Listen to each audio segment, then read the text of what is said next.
In order to do good, you have to look good. But only looking good is not good enough. You also have to feel good and smell good. So get yourself a scent.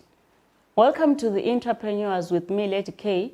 And so today I have invited Henry, an entrepreneur who is into cosmetics production. Welcome to the show, sir. Oh, thank you. Okay, so who is Henry outside business? Henry, full name Henry Mbewe, or my chemical trading name is Henry Macarona. I'm a father of one beautiful daughter called Zoe.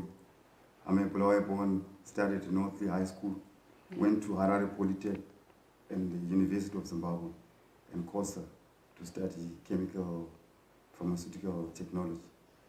Okay, so tell me about your business of cosmetics production.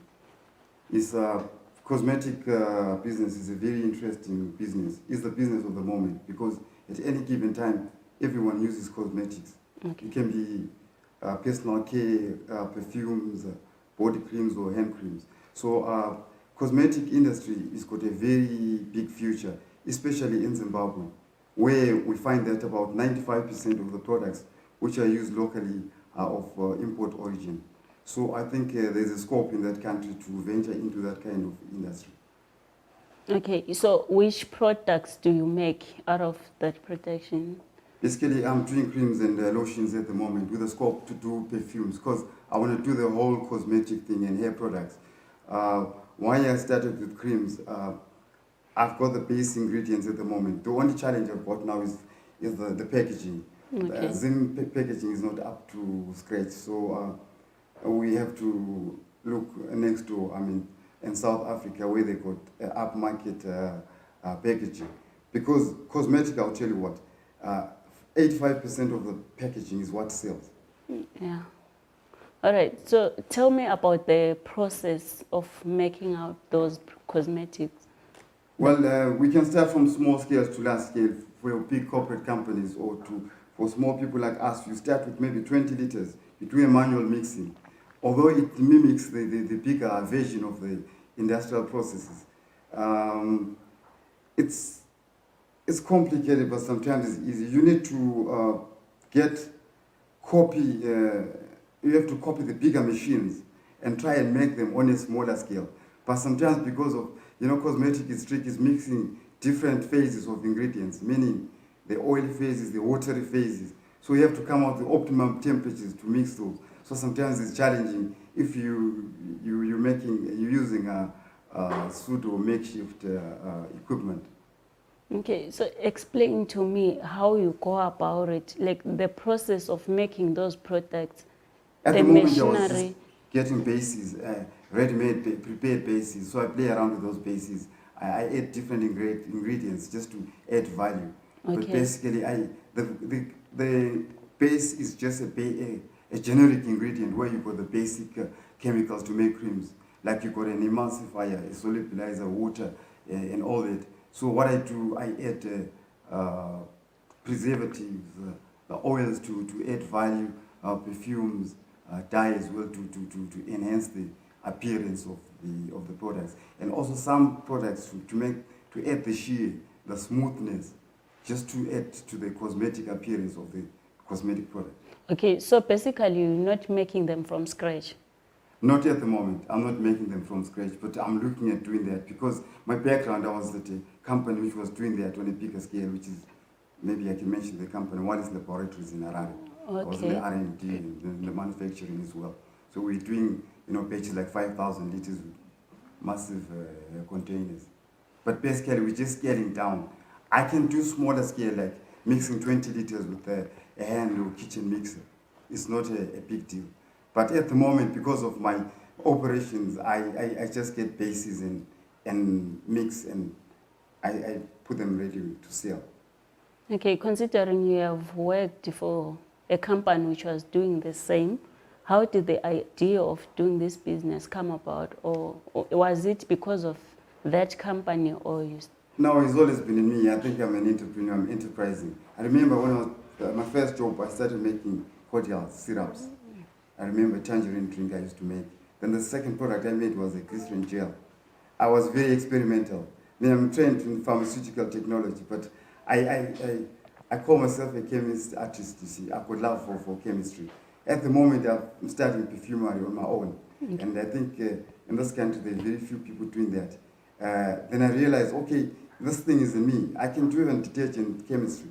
So I realized chemistry is just part of me. From my school days at North High School, that was my favorite subject, and until now, I still breathe and eat chemistry. I think, besides being an entrepreneur, I got love for chemistry. Okay. Do you know of any competitors who are in the same industry as you, and how do you outcompete them? At my scale, I won't say they're competitors because everyone in this country is copying and pasting, you see. The cosmetics around are imported from Tanzania and South Africa, mostly Tanzanian. Those are just basic cosmetics. It's just that their packaging is a bit superior than our packaging. But the only competitor I can see in Bulawayo is Dart Labs on a larger scale. Because Dart Labs do cosmetics, the Camphor range, they also do pharmaceuticals. But basically, in Bulawayo, there's not really a competition, I can say, a competitor. And do you have a mentor? Not really, I won't say. Most of them may be self-mentored. You know, I read a lot. I go into the internet 24/7, and if I have access to Wi-Fi, I think I'll sleep on the net. I really get to do a diversity of mentors, maybe. Even my own brother, is a prophet, right? But a leader of a church, which is very inspirational. Okay. Because he tries to do everything, and yeah, I get that inspiration. And I also get inspiration from God. God has got a purpose for everyone, so I think my purpose is to cover this industry I'm doing at the moment. I believe it's a calling. It's just not more. It's more than just being an entrepreneur or a chemical artist. Yeah. Okay. By any chance, have you received the educational or financial support for your business? No financial support, not as yet. But educational support, I subscribe to so many magazines. I go to business conferences, exhibitions in South Africa. Like in June, I'll be going to Citex, which is the biggest trade fair in Africa, Citex at Calaga, Midrand. Okay. I went to the Rand to the Rand show just after the trade fair. Unfortunately, I couldn't go to our own local trade fair, but I went to the Rand show, which is, I think, is far much bigger than Zim International Trade Fair. And also, I've been to every year I go to about 4, 5, 6 exhibitions in South Africa. So I really get ideas from even the cosmetic. I subscribe to the Cosmetic Council, one of I call like the guardians of the cosmetic industry in South Africa. They're one of the many groups there. So I try to make my products conform to those standards, such that when time comes that we start going full scale here in Zim, we're ready to roll. Okay. And how are those exhibitions helping you grow your enterprise? They inspire me. The packaging, the way they do their labelings, the research they do on different products. I'll give you an example. Like now, there's a product called black castor oil, you know, like it's a hair grower. I discovered it helps hair grow, and most of our people here are ethnic people. So I've learned quite a few skills in the way they package their things. I might not be able to do it now, but I've got it at the back of my mind. Even the international way of labeling. There is an international way of labeling which we don't do, especially in Africa, save for South Africa, and actually Rwanda is coming to the party in Nigeria. But in Zimbabwe, we're still very far off. But I'm privy to have that kind of knowledge. Okay, so here in Zimbabwe, where are you doing your business from, and why are you doing it from the side? At the moment, because of my limitations in resources, I'm doing from stand number 27 and 39, Lopengula Bazaar, 6th Avenue Extension. I've got another small shop, shopping center. So basically what I want to do in Mbewe, I want to manufacture cosmetics for my small kiosk. I'll start them as kiosks. Okay. If I make a hand and body cream, I'll make for this kiosk face creams. I want to mimic the bigger names, although with the same ingredients, but at a lesser cost. Like let's say you got a face cream for Dema ID. I'll make a similar one, but at a lesser cost, so that it's affordable to the local market. Because very few people have disposable income in this country, but women still want to look good, men still want to look good. they want to spend on perfume, but they can't spend a fortune on perfume because they still have to other commitments. All right. So for how long have you been in this business? And before that, what were you doing? Before that, I was running a company. Actually, I was in Harare. After I worked in Harare. I had a company called Kai Chemicals in Harare. When we got a contract to manufacture some stuff for butter, we relocated to Bulawayo. But then, when we relocated, 6 months down the line, butter shoe company closed. That was in 2008, 2009, when there was another economic meltdown. Okay. I was running it from Tongu, so the project was just abandoned the project. But I still continued doing some oils, essential oils, and selling to pharmacies, different pharmacies across the country. Okay. That kept me going, because I realized there was also a market for that, but very few people have the knowledge for that. So I was selling first to upmarket pharmacies, but eventually things like eucalyptus, citronella oil to the lower end of the market as well. I discovered they use it for other things besides being cosmetics. So I was the only person or one of the few people importing that. So it's the products that still keep me going. But the scope is still there to make cosmetics, because I've managed to acquire quite a few raw materials, but they're still in South Africa. Okay. And what can you say are the biggest challenges associated with running this particular business? Most people are running away from challenges, I would say. Manufacturing is a big challenge. It's not retailing the way you get product A and start putting it on the counter and start selling it. It's involving, there's R&D, okay, I'm that anyway. Manufacturing is me. I don't have a problem with that. Marketing, I do that because I actually studied at the Institute of Marketing Management in South Africa. I've got a diploma there. The challenge is it's money to put in to invest. Okay. Because I think the break-even period is a bit longer, and very few people want to take that challenge. And the money is needed a bit, it's big monies. But I believe you can still start small, like the way I'm starting. If I got my feeder shops, eventually I can franchise them, because that's another business which is coming up. In the long term, franchising is going to be a big business, especially in Virgin Africa. And how is the economic situation affecting your business? Well, the economics, even if you go to America, there's the economics there. You might not know it because you're in some. You go to Asia, you go to China. You have to find ways of existing within that economy. I can tell you now, if I make 100 hair products, I'll tell you I'll sell them in a week.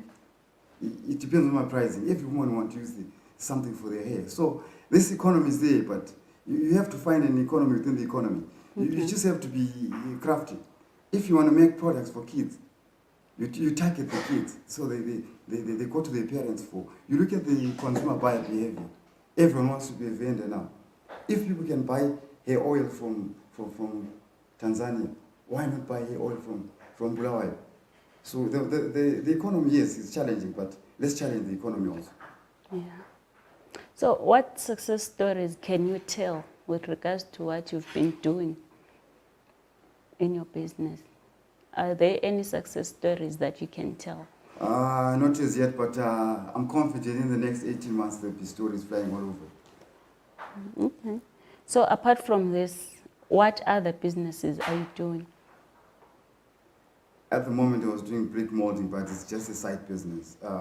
And doing what I do for chemicals, for pharmacies, I was sourcing some over-the-counter stuff and sell, but that's not really me, because now the margins are small and people are not really buying medicines. So I realized the the creams I'm doing are the way forward, especially in this economy.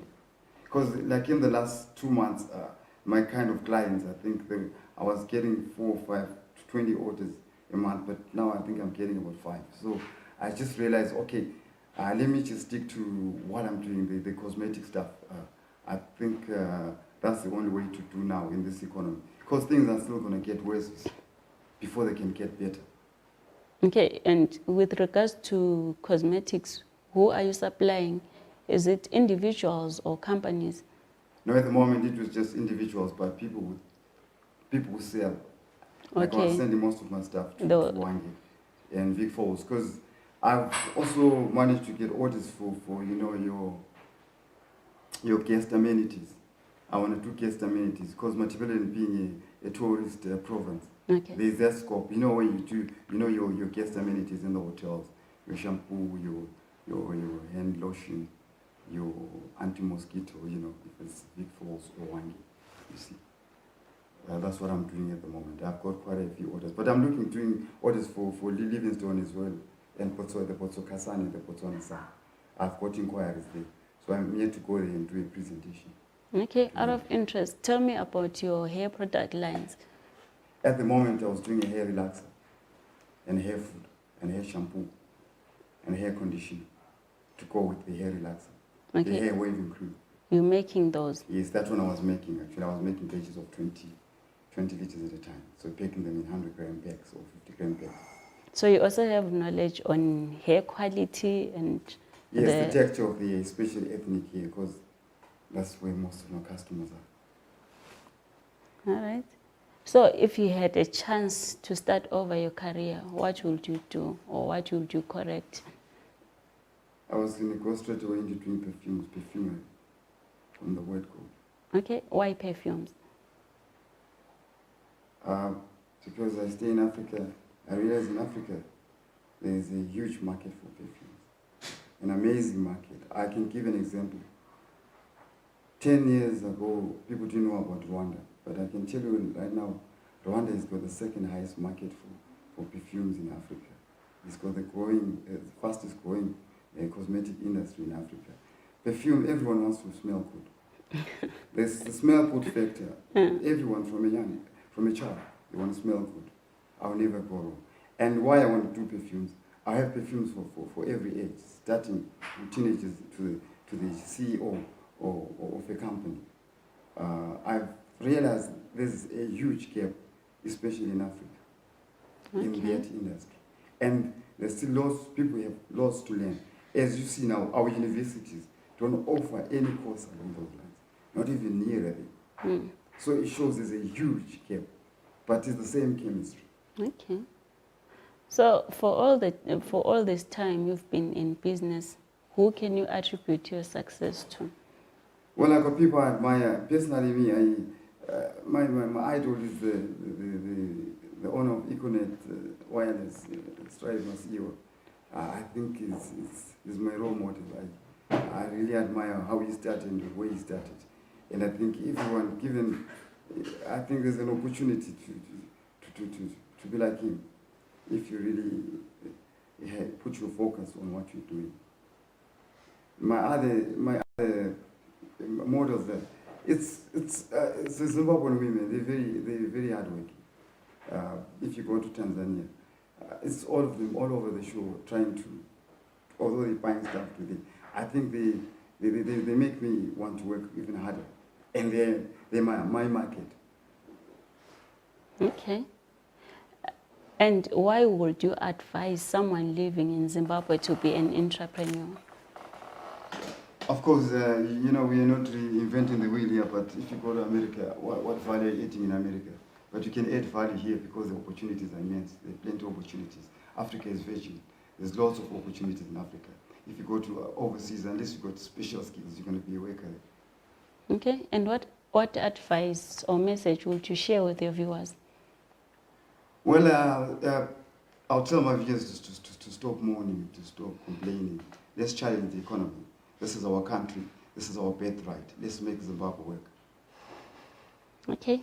Thank you so much for coming. The pleasure is mine. You've been watching The Intrapreneurs with me, Lady K.